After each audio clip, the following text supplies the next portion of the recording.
Common sense is such a big deal, hey? I don't know what else to say. Today's triggering topic seems so simple and meaningless, but it is the small things that build up to bigger things. Before we get into it, welcome to Citizen Concerned, where we remind you to beware of the comrades. I'm Katlego and would appreciate it if you subscribed to our YouTube channel, liked and shared this video with other citizens.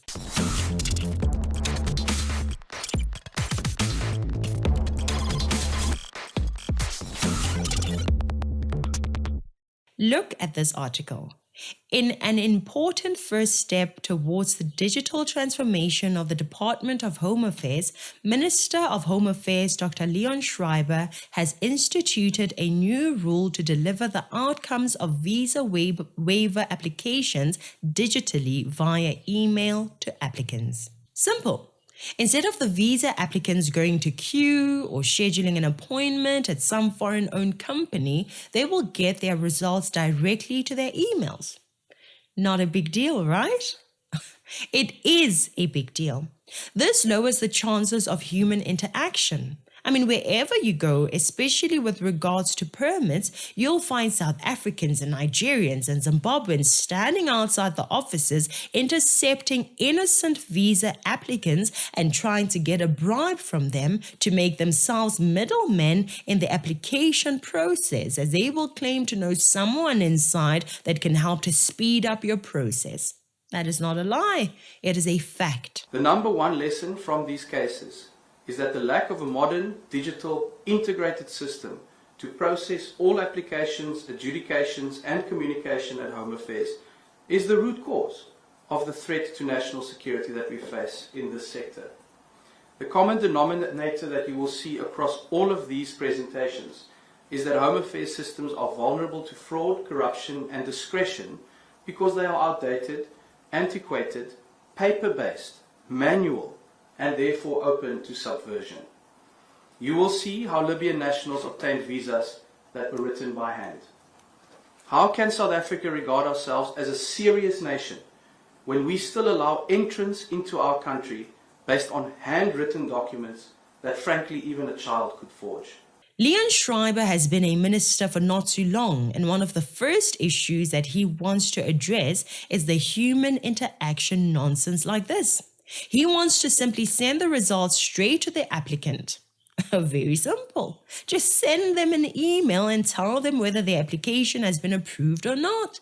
We have been using email technology for decades now, and yet the Department of Home Affairs of South Africa was still requiring people to go and queue in order to get an update. Through the recent digitalization of Home Affairs, they claim to have already processed more than 60,000 visa applications of the more than 300,000 that have been stuck in the backlog. This is a great announcement from the Home Affairs Department, and we look forward to more positive updates. The other part of this article I liked reading was this. Over time, the digital-first approach will be extended to other applicants in the visa and permit regime. This means that the applicants will no longer be required to visit a VFS Global office to collect physical paper-based copies of the waiver letters. I hope they remove VFS altogether. Do you know what VFS is? Basically, in order for Home Affairs to assist foreigners with visa and permit applications, they included a foreign-owned company called VFS to facilitate the entire application process. I want you to think about this. South Africa has a Department of Home Affairs. We, as the taxpayers, have been funding the department, and we have learned that the Home Affairs has experienced budget cuts from Treasury. Now, when foreigners want to apply for visas in South Africa, where do they go? Instead of going to a Home Affairs website directly to be assisted by Home Affairs, which is responsible for the issuing of visas or work permits, do you know who they go to? They go to a company called VFS. Guys, I think that our country has been getting sold piece by piece, institution by institution.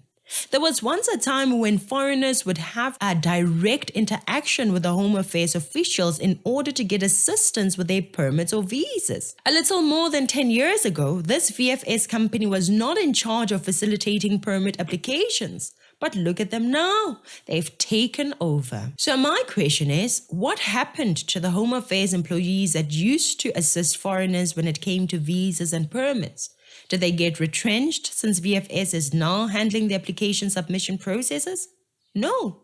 So we as taxpayers are still funding Home Affairs employees who are not doing the same work they used to be responsible for. They have given the work to someone else to do.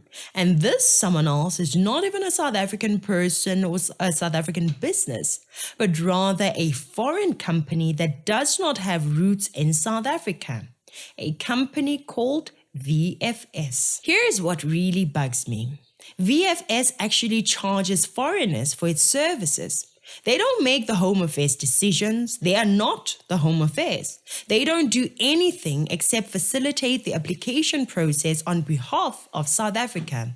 Basically, their job is to have a website. On that website, you simply fill out forms, take fingerprints, and apply for the permit. After you apply, VFS takes your documents and submits them to our Home Affairs. The foreigners are simply made to pay money for this tiny little process. VFS creates nothing. They add no additional value, yet they charge thousands of rands and pocket easy money. That's it. Money gone. The Home Affairs should be doing this for themselves. Why is a foreign company doing this instead of our own government? We are funding Home Affairs and paying the Home Affairs with our taxes. Why are we allowing this VFS company to charge more than 1,000 rands per applicant for simply doing admin work? If the admin work is worth the money VFS is charging, the foreign applicants could be paying that money to Home Affairs instead of VFS, and that would create jobs for South Africans in Home Affairs. I mean, we have millions of unemployed South Africans that the government claims to be concerned about most. Additionally, we used to have our own local companies that could facilitate the process and make some money from it.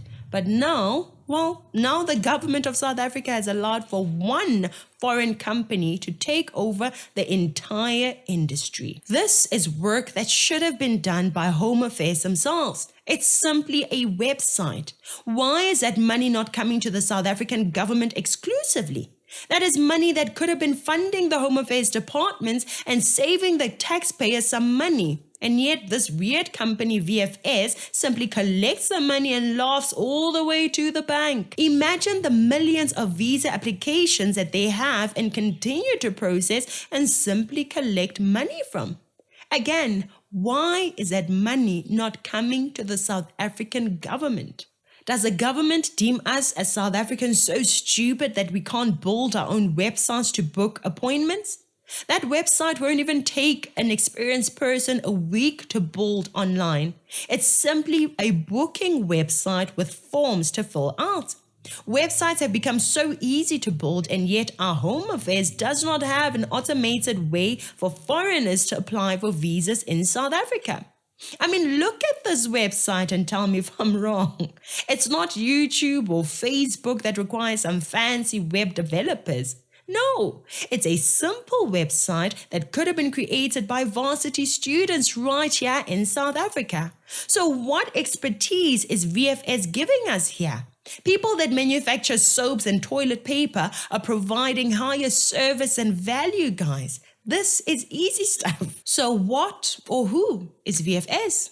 VFS Global is a Dubai-based company. It was founded by an Indian and operates in many countries where it facilitates visas of millions of travelers. In many of the countries where it has been operating, it has been accused of monopolistic practices. Right here in South Africa, it was accused of the same. In fact, in 2019, the Portfolio Committee on Home Affairs requested the Minister of Home Affairs to put this service on tender to allow other companies to also provide the service. Ms. Nkosazana Dlamini Zuma was the Minister of Home Affairs when VFS Global signed up with the Department of Home Affairs for the first time. That contract somehow gets renewed over and over again, even when Dr. Aaron Motsoaledi was Minister of Home Affairs. This is what a monopoly looks like. Maybe we should call it the VFS monopoly capital. One company being the sole service provider. 10 years ago, they charged Zimbabweans less than 400 Rand to apply for ZEPs. This year, they are charging 1,500 Rand. It's a cash cow. Zimbabweans applying for ZEPs are more than 200,000. So on that deal alone, VFS will make more than 300 million Rand, since it costs the applicant more than 1,500 Rand to apply. And all that money goes to VFS. By the way, ZEPs are not the only permits foreigners apply for in South Africa.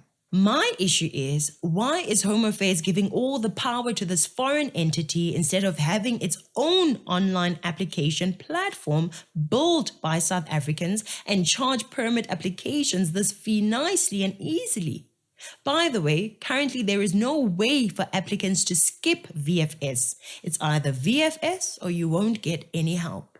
That is a monopoly. It would have been better if small South African companies were handling this process. First prize, in my opinion, is for the South African Home Affairs Department to digitize and establish their own website where people can apply and schedule appointments instead of this nonsense. What value does VFS offer that we can't offer by ourselves? Deals like this are why I think we have stupid people in charge, or we have evil people who seek corruption gains only. Bottom line is, VFS needs to go. This is the kind of laziness that the ANC has brought onto us. The only reason why ANC and VFS has gotten away with this nonsense is because it's foreigners who are going through this application process and not South Africans. Now, we are hearing about yet another foreign company that is going to be in charge of issuing driver's licenses for South Africans. They have just given away yet another South African organization, piece by piece. The Transport Department has appointed a new service provider to produce new smart driving license cards. The department says IDEMIA Identity and Security was among 5 bidders. It says it was subject to a thorough and transparent process of evaluation and adjudication. But Airports Company South Africa recently terminated a contract with the company over alleged wrongdoing. Someone else has been given the authority to print our driver's licenses. How is it possible that we as South Africans think it is okay to give power to foreign companies to produce things that we should be producing for ourselves? This is so sickening.